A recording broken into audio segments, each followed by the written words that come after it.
Hello guys, welcome to my channel. আজকে দুপুরে মা কিছু রান্না করেনি, তাই ভাবছিলাম কী দিয়ে খাওয়া যায়। তো হঠাৎ করে মাথায় একটি আইডিয়া আসলো ভাতটা ভেজে খাওয়ার, সেটাই তোমাদের সাথে শেয়ার করলাম। প্রথমে আমি কড়াইটি গরম করে সেখানে দিয়ে দিলাম তেল। তারপর তেলটা গরম হওয়ার পর দিয়ে দিলাম পেঁয়াজ কুচি, লঙ্কা কুচি আর পেঁয়াজ কলি কুচি। তারপর এটাকে কিছুক্ষণ নেড়ে চেড়ে নিলাম।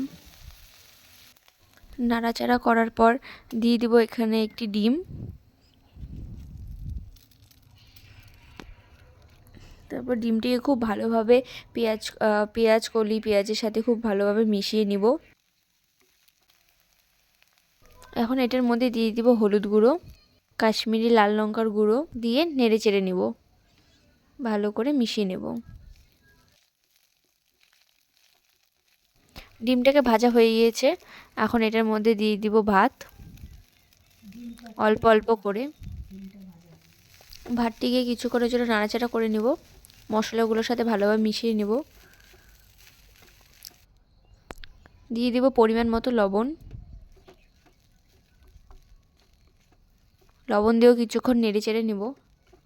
ভাত ভাজা হয়ে গিয়েছে, এখন এর মধ্যে দিয়ে দিব ধনেপাতা কুচি।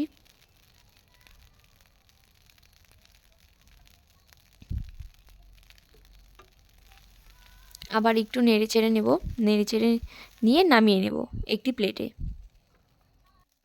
তো বন্ধুরা, বাড়িতে কিছু সেরকম খাওয়ার না থাকলে তোমরাও এভাবে ভাতটিকে ভেজে নিয়ে খেতে পারো, খুবই ভালো লাগবে। এবং ভিডিওটি ভালো লেগে থাকলে লাইক, কমেন্ট, শেয়ার এবং সাবস্ক্রাইব করার অনুরোধ রইল।